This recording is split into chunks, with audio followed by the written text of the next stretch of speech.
ನಮಸ್ಕಾರ. Practising the use of different punches ಕುರಿತ ಈ ತರಗತಿಗೆ ನಿಮಗೆ ಸ್ವಾಗತ. ನಾವು ತರಗತಿಯನ್ನ ಪ್ರಾರಂಭಿಸೋಣ. ಈ ಸೆಷನ್ನ ಉದ್ದೇಶಗಳನ್ನು ನೋಡೋಣ. ಈ ಸೆಷನ್ ಕೊನೆಯಲ್ಲಿ ನಿಮಗೆ ಸಾಧ್ಯವಾಗುತ್ತದೆ ಹಾಲೋ ಪಂಚ್ನೊಂದಿಗೆ ಗ್ಯಾಸ್ಕೆಟ್ ಮೇಲೆ ಹೋಲ್ಗಳನ್ನು ಮಾರ್ಕ್ ಮತ್ತು ಪಂಚ್ ಮಾಡುವುದು, ಅಸೆಂಬ್ಲಿಯಲ್ಲಿ ಟೇಪರ್ ಪಿನ್ ಅಥವಾ ಡೋವೆಲ್ ಪಿನ್ ಅನ್ನು ತೆಗೆದುಹಾಕುವುದು, ಕಾರ್ಯವಿಧಾನಕ್ಕೆ ಅಗತ್ಯವಾದ ಟೂಲ್ಗಳನ್ನು ನೋಡೋಣ. Steel rule, bench wise, try square, files of different grades and sizes,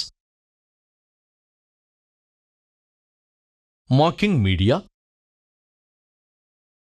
dot punch and center punch, ball peen hammer, anvil, surface table, angle plate, vernier height gauge, drill bits, drilling machine, check key, hollow punch set, drift or pin punch of various sizes, dowel pin, wooden block with clamps, divider, pencil or marker. ಈಗ rubber ಅಥವಾ leather ಶೀಟ್ನ gasket prepare ಮಾಡುವುದನ್ನು ಕಲಿಯೋಣ. ಲಭ್ಯವಿರುವ gasket material size ಅನ್ನು ಪರಿಶೀಲಿಸಿ.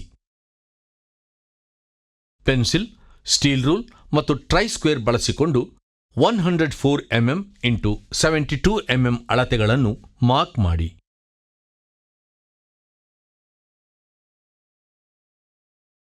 ಅಗತ್ಯವಿರುವ ಅಳತೆಗಳಿಗೆ sheet ಅನ್ನು ಕತ್ತರಿಸಿ.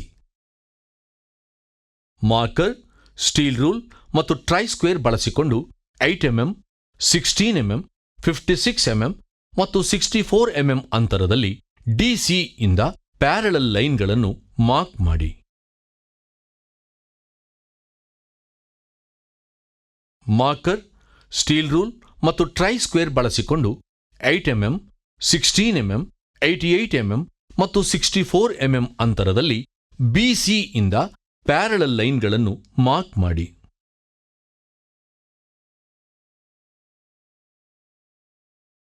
ಇನ್ನರ್ ಪ್ರೊಫೈಲ್ ಅನ್ನು ಪಡೆಯಲು 4 ಕಾರ್ನರ್ಗಳನ್ನು R10 ರೇಡಿಯಸ್ ಟೆಂಪ್ಲೇಟ್ನೊಂದಿಗೆ ಮಾರ್ಕ್ ಮಾಡಿ. ಔಟರ್ ಪ್ರೊಫೈಲ್ ಅನ್ನು ಪಡೆಯಲು 4 ಕಾರ್ನರ್ಗಳನ್ನು R12 ರೇಡಿಯಸ್ ಟೆಂಪ್ಲೇಟ್ನೊಂದಿಗೆ ಮಾರ್ಕ್ ಮಾಡಿ. ಡ್ರಾಯಿಂಗ್ ಪ್ರಕಾರ ಅಗತ್ಯವಿರುವ ಪ್ರೊಫೈಲ್ಗೆ ಗ್ಯಾಸ್ಕೆಟ್ ಅನ್ನು ಕತ್ತರಿಸಿ.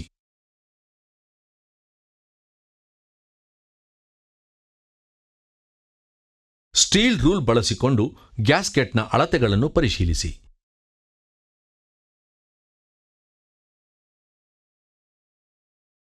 ಹಾಲೋ ಪಂಚ್ನೊಂದಿಗೆ ಗ್ಯಾಸ್ಕೆಟ್ನಲ್ಲಿ ಹೋಲ್ಗಳನ್ನು ಮಾರ್ಕ್ ಮಾಡಲು ಮತ್ತು ಪಂಚ್ ಮಾಡಲು ಈಗ ಕಲಿಯೋಣ.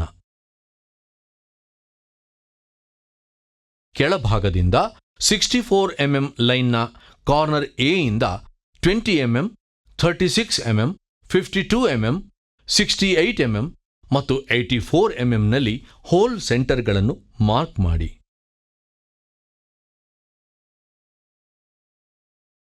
ಎಡಭಾಗದಿಂದ 8 mm ಲೈನ್ನ ಕಾರ್ನರ್ ಎ ಇಂದ 16 mm, 30 mm, 42 mm ಮತ್ತು 56 mm ನಲ್ಲಿ ಹೋಲ್ ಸೆಂಟರ್ಗಳನ್ನು ಮಾರ್ಕ್ ಮಾಡಿ.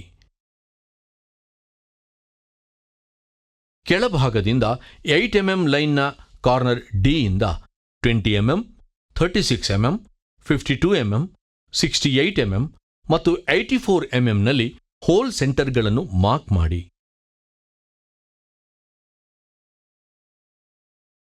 ಬಲಭಾಗದಿಂದ 8 mm ಲೈನ್ನ ಕಾರ್ನರ್ ಬಿ ಇಂದ 16 mm, 30 mm, 42 mm ಮತ್ತು 56 mm ನಲ್ಲಿ ಹೋಲ್ ಸೆಂಟರ್ಗಳನ್ನು ಮಾರ್ಕ್ ಮಾಡಿ. ಸ್ಟೀಲ್ ರೂಲ್ ಅನ್ನು ಬಳಸಿಕೊಂಡು ಡಿವೈಡರ್ ಅನ್ನು 4 mm ಹೊಂದಿಸಿ. ಡಿವೈಡರ್ ಉಪಯೋಗಿಸಿ ಗ್ಯಾಸ್ಕೆಟ್ ಮೇಲೆ ಹಿಂದಿನ ಹೋಲ್ ಸೆಂಟರ್ ಮಾರ್ಕಿಂಗ್ಗಳನ್ನು ಬಳಸಿಕೊಂಡು 8 mm ವ್ಯಾಸದ 18 ಹೋಲ್ಗಳನ್ನು ಮಾರ್ಕ್ ಮಾಡಿ. ಗ್ಯಾಸ್ಕೆಟ್ ಅನ್ನು ಗಟ್ಟಿಯಾದ ವುಡನ್ ಬ್ಲಾಕ್ ಮೇಲೆ ಇರಿಸಿ. ಮೆಟಲ್ ಪ್ಲೇಟ್ ಅಥವಾ ಟೇಬಲ್ ಮೇಲೆ ಗ್ಯಾಸ್ಕೆಟ್ ಜೊತೆಗೆ ವುಡನ್ ಬ್ಲಾಕ್ ಅನ್ನು ಇರಿಸಿ. ಹಾಲೋ ಪಂಚ್ ಮತ್ತು ಬಾಲ್ ಪೀನ್ ಹ್ಯಾಮರ್ ಅನ್ನು ಬಳಸಿಕೊಂಡು ಸ್ಕ್ವೇರ್ ಆಗಿ ಹೊಡೆಯುವ ಮೂಲಕ ಗ್ಯಾಸ್ಕೆಟ್ನ ಎಬಿ ಸೈಡ್ ಮೇಲೆ 5 8 mm ಹೋಲ್ಗಳನ್ನು ಪಂಚ್ ಮಾಡಿ. ಹಾಲೋ ಪಂಚ್ ಮತ್ತು ಬಾಲ್ ಪೀನ್ ಹ್ಯಾಮರ್ ಅನ್ನು ಬಳಸಿಕೊಂಡು ಸ್ಕ್ವೇರ್ ಆಗಿ ಹೊಡೆಯುವ ಮೂಲಕ ಗ್ಯಾಸ್ಕೆಟ್ನ ಬಿಸಿ ಸೈಡ್ ಮೇಲೆ 4 8 mm ಹೋಲ್ಗಳನ್ನು ಪಂಚ್ ಮಾಡಿ. ಹಾಲೋ ಪಂಚ್ ಮತ್ತು ಬಾಲ್ ಪೀನ್ ಹ್ಯಾಮರ್ ಅನ್ನು ಬಳಸಿಕೊಂಡು ಸ್ಕ್ವೇರ್ ಆಗಿ ಹೊಡೆಯುವ ಮೂಲಕ ಗ್ಯಾಸ್ಕೆಟ್ನ ಸಿಡಿ ಸೈಡ್ ಮೇಲೆ 5 8 mm ಹೋಲ್ಗಳನ್ನು ಪಂಚ್ ಮಾಡಿ. ಹಾಲೋ ಪಂಚ್ ಮತ್ತು ಬಾಲ್ ಪೀನ್ ಹ್ಯಾಮರ್ ಅನ್ನು ಬಳಸಿಕೊಂಡು ಸ್ಕ್ವೇರ್ ಆಗಿ ಹೊಡೆಯುವ ಮೂಲಕ ಗ್ಯಾಸ್ಕೆಟ್ನ ಎಡಿ ಸೈಡ್ ಮೇಲೆ 4 8 mm ಹೋಲ್ಗಳನ್ನು ಪಂಚ್ ಮಾಡಿ. ಗ್ಯಾಸ್ಕೆಟ್ನ ಅಗತ್ಯವಿರುವ ಪ್ರೊಫೈಲ್ ಅನ್ನು ಪಡೆಯಲು ಹೋಲ್ಗಳ ಜೊತೆಗೆ ಗ್ಯಾಸ್ಕೆಟ್ನ ಸೈಜ್ ಅನ್ನು ಪರೀಕ್ಷಿಸಿ.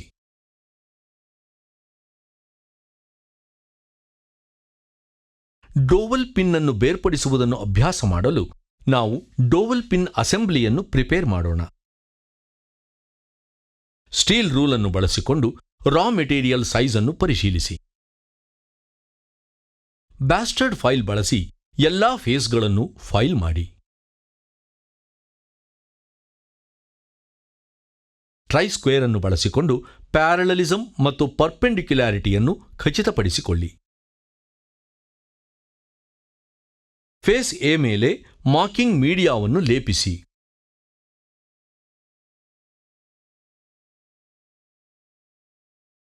ಒನ್ ಇಯರ್ ಹೈಟ್ ಗೇಜ್ ಬಳಸಿ 40 mm x 40 mm ಸೈಜ್ಗೆ ಮಾರ್ಕ್ ಮಾಡಿ. ಡಾಟ್ ಪಂಚ್ ಮತ್ತು ಬಾಲ್ ಪೀನ್ ಹ್ಯಾಮರ್ ಬಳಸಿಕೊಂಡು ಆನ್ವಿಲ್ ಮೇಲಿನ ವರ್ಕ್ ಪೀಸ್ ಮೇಲೆ ವಿಟ್ನೆಸ್ ಮಾರ್ಕ್ ಮಾಡಿ. ವಿವಿಧ ಗ್ರೇಡ್ಗಳ ಫೈಲ್ಗಳನ್ನು ಬಳಸಿಕೊಂಡು ಆಯಾ ಸೈಜ್ಗಳಿಗೆ ಫೈಲ್ ಮತ್ತು ಫಿನಿಶ್ ಮಾಡಿ.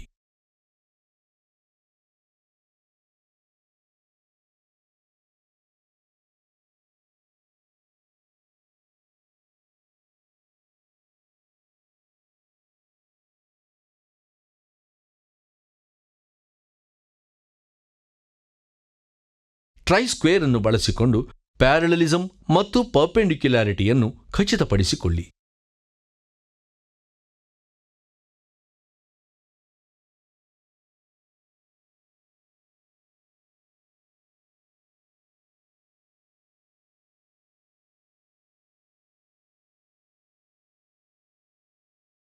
ಒನ್ ಇಯರ್ ಕ್ಯಾಲಿಪರ್ ಬಳಸಿ ಡೈಮೆನ್ಷನ್ಗಳನ್ನು ಪರಿಶೀಲಿಸಿ.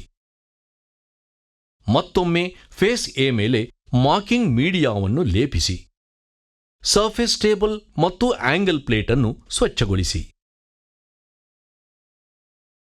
ಒನ್ ಇಯರ್ ಹೈಟ್ ಗೇಜ್ನ ಎಲ್ಲಾ ಮೂವಿಂಗ್ ಕಾಂಪೊನೆಂಟ್ಗಳು ಕ್ರಿಯಾತ್ಮಕವಾಗಿವೆ ಎಂದು ಖಚಿತಪಡಿಸಿಕೊಳ್ಳಿ.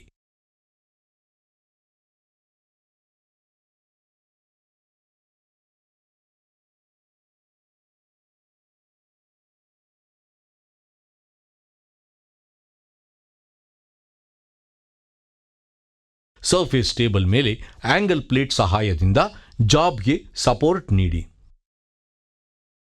ಒನ್ ಇಯರ್ ಹೈಟ್ ಗೇಜ್ ಅನ್ನು ಬಳಸಿಕೊಂಡು ಫೇಸ್ ಬಿ ಇಂದ 20 mm ನಲ್ಲಿ ಪ್ಯಾರಲಲ್ ಲೈನ್ ಅನ್ನು ಮಾರ್ಕ್ ಮಾಡಿ. ಒನ್ ಇಯರ್ ಹೈಟ್ ಗೇಜ್ ಅನ್ನು ಬಳಸಿಕೊಂಡು ಫೇಸ್ ಸಿ ಇಂದ 20 mm ನಲ್ಲಿ ಪ್ಯಾರಲಲ್ ಲೈನ್ ಅನ್ನು ಮಾರ್ಕ್ ಮಾಡಿ.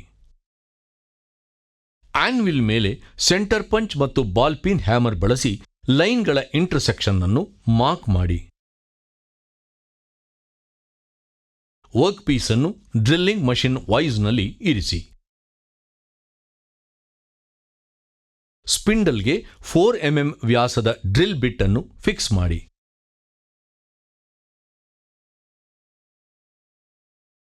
ಮಾರ್ಕ್ ಮಾಡಲಾದ ಹೋಲ್ ಸೆಂಟರ್ನೊಂದಿಗೆ ಡ್ರಿಲ್ ಬಿಟ್ನ ಅಲೈನ್ಮೆಂಟ್ ಅನ್ನು ಖಚಿತಪಡಿಸಿಕೊಳ್ಳಿ. ವರ್ಕ್ ಪೀಸ್ನ ಮೇಲೆ ಕೂಲೆಂಟ್ನ ಸರಿಯಾದ ಹರಿವನ್ನು ಖಚಿತಪಡಿಸಿಕೊಳ್ಳಿ. ಮಷಿನ್ ಅನ್ನು ಆನ್ ಮಾಡಿ ಮತ್ತು ಫೀಡ್ ನೀಡಿ. ಮಾರ್ಕ್ ಮಾಡಲಾದ ಪಾಯಿಂಟ್ನ ಮೇಲೆ 4 ಥ್ರೂ ಹೋಲ್ ಅನ್ನು ಡ್ರಿಲ್ ಮಾಡಿ. ವರ್ಕ್ ಪೀಸ್ ಅನ್ನು ಡಿಬರ್ ಮತ್ತು ಫಿನಿಶ್ ಮಾಡಿ. ಅದೇ ರೀತಿಯಲ್ಲಿ ನಿಖರವಾದ ಅಳತೆಗಳ ಡ್ರಿಲ್ಡ್ ಮಾಡಲಾದ ಹೋಲ್ನೊಂದಿಗೆ ವರ್ಕ್ ಪೀಸ್ ಅನ್ನು ಪ್ರಿಪೇರ್ ಮಾಡಿ.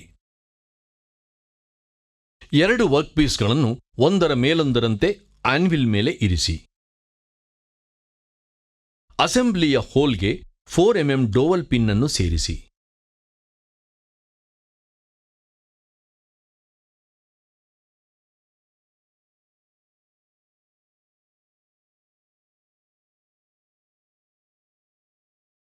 ಈಗ ಅಸೆಂಬ್ಲಿಯಿಂದ ಡೋವಲ್ ಪಿನ್ ಬೇರ್ಪಡಿಸುವುದನ್ನು ಕಲಿಯೋಣ. ಅಸೆಂಬ್ಲಿಯಲ್ಲಿ ಡೋವಲ್ ಪಿನ್ ಅನ್ನು ಬೇರ್ಪಡಿಸಲು ಸೂಕ್ತವಾದ ಪಿನ್ ಪಂಚ್ ಅನ್ನು ಆಯ್ಕೆ ಮಾಡಿ. ಅಸೆಂಬ್ಲಿಯಿಂದ ಡೋವಲ್ ಪಿನ್ ಅನ್ನು ತೆಗೆಯಲು ಮೊದಲಿಗೆ ಯಾವಾಗಲೂ ಸ್ಟಾರ್ಟರ್ ಡ್ರಿಫ್ಟ್ ಪಂಚ್ ಅನ್ನು ಬಳಸಿ. ಡೋವಲ್ ಪಿನ್ ಅನ್ನು ಮತ್ತಷ್ಟು ಹೊರಕ್ಕೆ ತೆಗೆಯಲು ಮುಂದೆ ಶಾರ್ಟ್ ಪಿನ್ ಪಂಚ್ ಬಳಸಿ. ಡೋವಲ್ ಪಿನ್ ಅನ್ನು ಸಂಪೂರ್ಣವಾಗಿ ತೆಗೆದುಹಾಕಲು ಕೊನೆಯಲ್ಲಿ ಲಾಂಗ್ ಪಿನ್ ಪಂಚ್ ಬಳಸಿ. ಪಂಚಸ್ಗಳಿಂದ ಅವುಗಳನ್ನು ಹೊರತೆಗೆಯುವಾಗ ಡೋವಲ್ ಪಿನ್ ಮೇಲೆ ಹ್ಯಾಮರ್ನಿಂದ ಲಘುವಾಗಿ ಹೊಡೆಯಿರಿ. ನೆನಪಿಸಿಕೊಳ್ಳಲು ನಾವು ಕಲಿತಿರುವುದು ಹಾಲೋ ಪಂಚ್ನೊಂದಿಗೆ ಗ್ಯಾಸ್ಕೆಟ್ ಮೇಲೆ ಹೋಲ್ಗಳನ್ನು ಮಾರ್ಕ್ ಮತ್ತು ಪಂಚ್ ಮಾಡುವುದು, ಅಸೆಂಬ್ಲಿಯಲ್ಲಿ ಟೇಪರ್ ಪಿನ್ ಅಥವಾ ಡೋವೆಲ್ ಪಿನ್ ಅನ್ನು ತೆಗೆದುಹಾಕುವುದು. ಇದು practising the use of different punches ಕುರಿತ ಮಾಹಿತಿ ಆಗಿದೆ. ನೀವು ಎಲ್ಲ ಪರಿಕಲ್ಪನೆಗಳನ್ನು ಅರ್ಥ ಮಾಡಿಕೊಂಡಿದ್ದೀರಿ ಎಂದು ಭಾವಿಸುತ್ತೇನೆ. ಮುಂದಿನ ತರಗತಿಯಲ್ಲಿ ನಿಮ್ಮನ್ನ ಭೇಟಿ ಮಾಡ್ತೇನೆ.